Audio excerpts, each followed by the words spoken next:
Now, we're going to have to hit something that's really important to me.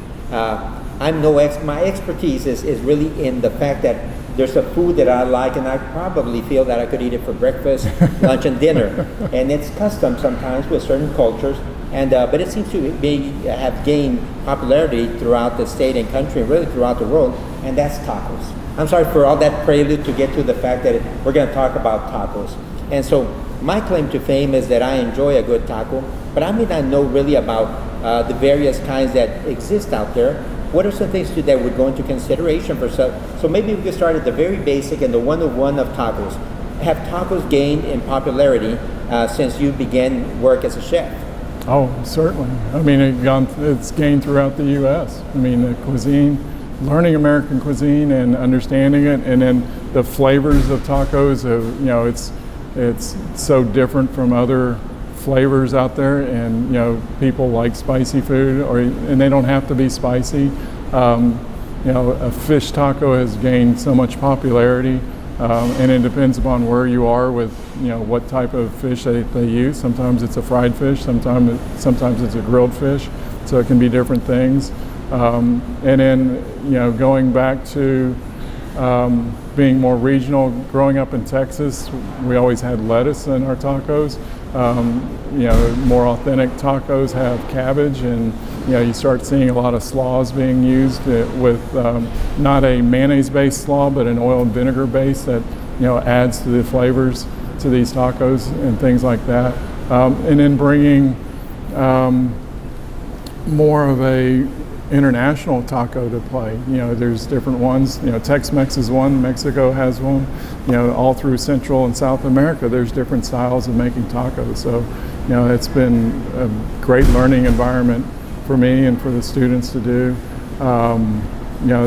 There's ones that you marinate in annatto and oil and onions and bake in a banana leaf, and then shred the pork or sometimes turkey, and you make your taco out of that with the avocado and pickled onions, and so there's just a vast amount of tacos. Well, let's get into some of the basics. So for somebody that's a layman when it comes to some culinary arts like this, is a tortilla that important?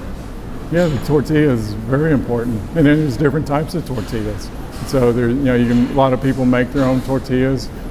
Growing up, I remember some of the kids that brought tortillas to school every day. Their mother made them and sent them to school with them, and my mother would buy them that way. But we have corn tortillas, we have flour tortillas, we have different types of cornmeal or masa that can be used. So you can have a blue corn tortilla. We can put different spices in them. One of the tricks I like is a little chipotle paste mixed in with the masa when you're making the tortilla that way, and it gives a little bit of a smoky spiciness to it. It just makes it a little bit wet. You have to be careful making them. And then me personally, growing up, my mother used to make what she called a soft taco, but it wasn't with corn tortilla. It was a flour tortilla. It was a corn tortilla, and it was fried in lard until it was chewy, and then the meat was cooked with potatoes. And I was born in Albuquerque, New Mexico, and so I believe that was the style of the taco that they had there that my mother learned to make. And so this could be like a various vignettes of just tortillas, yes, because of the broad variety that exists out there, and they continue to be created probably by those that are looking for that special flavor and taste.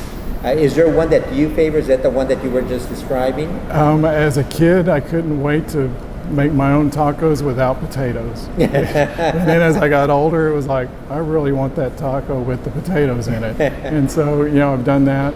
I also have really I have some friends that have opened up taquerias, and they will do different types of tacos. They'll do a pork belly taco, where they braise the pork belly and then sear it off or grill it. They'll do different briskets. They'll do different fish and meats. They'll do vegetarian tacos. So that one of the popular ones was a roasted cauliflower, and so it kind of builds a little bit more nuance than just a simple vegetable.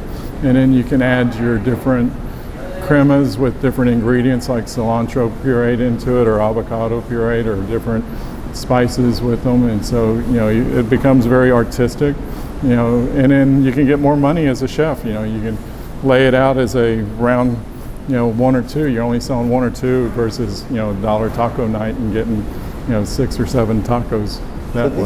This is very important what the chef is saying. Now, regardless of what time you're watching this video, whether it's breakfast, lunch, or dinner, or late at night, there's an opportunity to have tacos, because there are breakfast tacos, lunch, dinner, for heavy meals.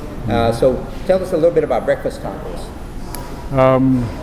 Breakfast tacos can run the gamut of beans. It can have eggs in it. It can have sausage and eggs. It can have sausage, eggs, and potatoes. It may have bacon with them. So typically you see most of the American side with a flour tortilla, but occasionally you still see some corn ones for breakfast. But that seems to be something that's acquired. It's not, most Americans want that flour tortilla. It's still semblance of American food versus the Hispanic or Mexican or Tex-Mex with the corn tortilla. And then the expansion of it. You look at West Texas with the doing like the tostada with the fried egg on it with everything that way. And so it's not technically a taco, but it's the ingredients of a taco, and it's one of the really nice things, and it has the richness that you don't get out of another taco with having that egg yolk that's not fully cooked, and it's kind of brings the richness, and it helps to cover the spice and things like that. My experience though is they're so heavy. They're geared for people that did a lot of manual labor, and you have to you can't go sit at a desk after this. So in a while, in a short period of time, we're going to be meeting with some students who are participating in the program and who may have some additional experience. But I have 2 more questions. Is there some ingredient that does not belong in a taco?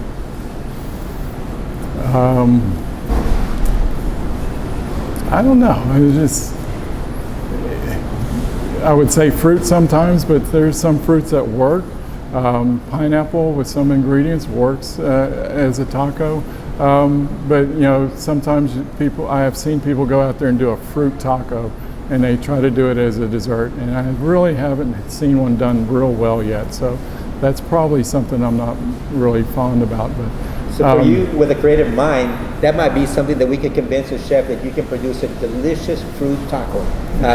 But we will have to be testing that out ourselves. Right. And then the last question: what is the next iteration of a taco? What is out there that has not been yet created, invented, or brought to mainstream that you think is going to be the next level of what we consider a taco?